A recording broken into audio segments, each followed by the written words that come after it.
Di Muhammadiyah itu nggak mempersoalkan kunut. Saya belum pernah temukan ada orang Muhammadiyah di Majelis Tarji menfatwakan kunut bid'ah, tak ada. Kecuali Wahabi.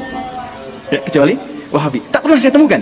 Yang menyebutkan kunut subuh bid'ah itu bukan dari siapa-siapa, tapi langsung dari para sahabat. Di mana para sahabat sholat di belakang Rasul Sallallahu Alaihi Wasallam, di belakang Abu Bakar, Umar, Utsman dan Ali, mereka tidak melakukan kunut subuh.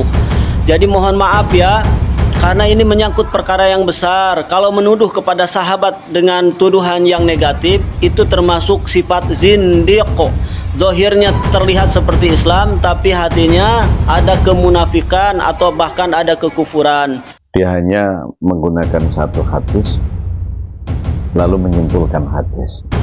Dia tidak tahu bahwa ada hadis lain yang berhubungan dengan kunut. Qanata Rasulullah hatta faraqat dunia. Rasulullah itu kunut sampai meninggal dunia. Jadi ketika di Muhammadiyah itu nggak mempersoalkan kunut. Saya belum pernah temukan ada orang Muhammadiyah di Majelis Tarji menfatwakan kunut bid'ah, tak ada. Kecuali Wahabi. Ya, kecuali Wahabi. Tak pernah saya temukan. Yang menyebutkan kunut subuh bid'ah itu bukan dari siapa-siapa, tapi langsung dari para sahabat. Di mana para sahabat sholat di belakang Rasul Sallallahu Alaihi Wasallam, di belakang Abu Bakar, Umar, Utsman dan Ali, mereka tidak melakukan kunut subuh. Jadi mohon maaf ya, karena ini menyangkut perkara yang besar. Kalau menuduh kepada sahabat dengan tuduhan yang negatif, itu termasuk sifat zindiq. Zahirnya terlihat seperti Islam, tapi hatinya ada kemunafikan atau bahkan ada kekufuran. Semoga Allah lindungi kita. Mari kita lihat langsung ke dalam kitabnya. Mungkin Ustadz lupa, semoga Allah beri hidayah kepadanya.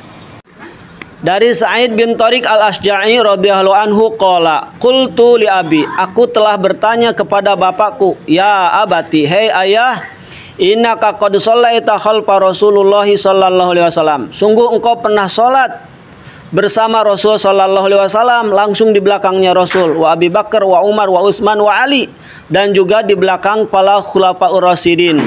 Apakah nu yaqnutuna fil fajri? Apakah mereka semua ini kunut di waktu fajar, di waktu subuh? Qala, dijawab nih oleh bapaknya Sa'id bin Thariq al-Asja'i, ay bunayya, hei ay anakku, muhdatsun, bahwa kunut itu adalah perbuatan bid'ah, muhdas. Rawahul khamsah, diriwayatkan oleh imam yang 5 ila Abu Dawud, kecuali Imam Abu Dawud. Silahkan ini mau ikut yang mana nih? Mau ikut yang Ustadz Adi Hidayat, semoga Allah beri hidayah, atau mau ikut yang ini? beberapa sanggahan yang disampaikan oleh para Ustadz Wahabi kepada saudara Ustadz Adi Hidayat, kita akan melihat beberapa hal yang berhubungan dengan kontradiksi mereka. Tetapi saya tahu bahwa Ustadz Adi Hidayat sebenarnya sudah ingin melakukan semacam narasi-narasi damai dengan konsep moderat. Ustadz Adi Hidayat ini kelihatannya lebih berilmu daripada Ustadz yang satunya yang membantah dengan emosional.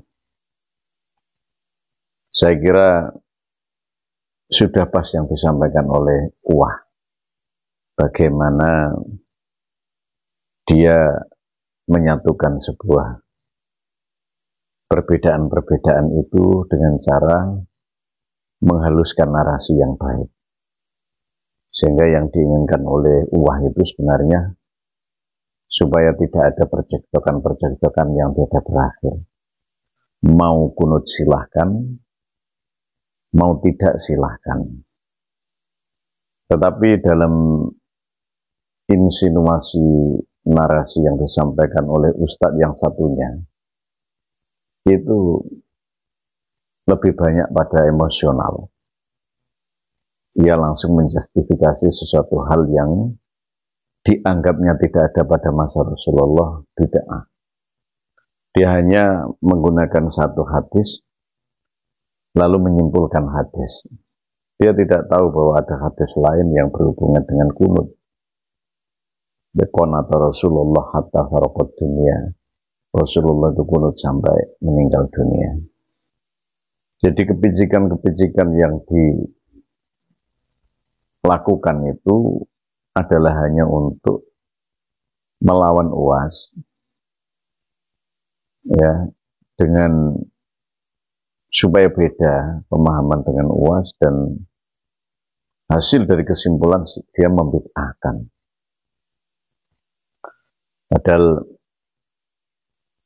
banyak ulama yang berpendapat diperbolehkan kunut. Kalau kita di antara kita ada yang tidak kunut, silahkan, nggak apa-apa. Itu masalah furu'iyah, bukan masalah usul.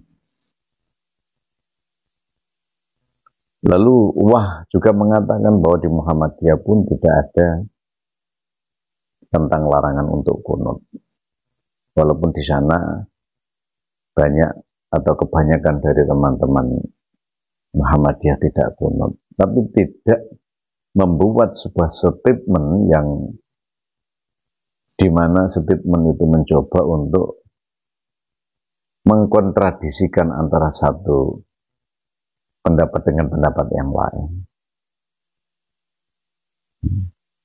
Ya, selayaknya harus meninggalkan perdebatan-perdebatan yang tidak berujung. Yang disampaikan Wah itu benar. Dan orang yang menyangkal di sini otomatis Ustadz Salafi Wahabi itu ada masalah dengan Wah. Jadi kesimpulannya akhir-akhir ini mereka melakukan sebuah tabrakan-tabrakan besar maupun kecil untuk melakukan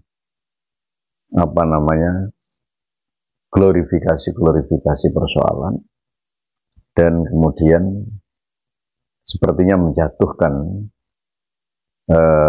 popularitas Wah yang sebenarnya sudah erat dan dekat dengan NU, yang intinya adalah ada semacam tali-tali ruhiyah yang akan disambungkan dengan NU, sehingga nanti ada perdamaian-perdamaian yang tidak mengurangi nilai kemuhammadiyahan.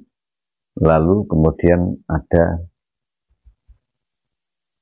persambungan-persambungan dengan menyambungkan kesamaan-kesamaan, walaupun mesti ada perbedaan. Jadi hari-hari ini ada fenomena bahwa para Salafi Wahabi dari ustadz-ustadznya itu banyak melakukan justice atau menghakimi Wah, seperti halnya yang disampaikan oleh Ustadz Nurbani Yusuf dalam tulisan medsosnya. Ini sangat memprihatinkan. Kita selayaknya harus meninggalkan tema atau terminologi-terminologi yang banyak membid'ahkan, banyak mengkafirkan, banyak menuduh orang sesat. Dan di dalam video-video kita hanya ingin meluruskan, membongkar, dan menjawab klaim-klaim bid'ah yang dianggap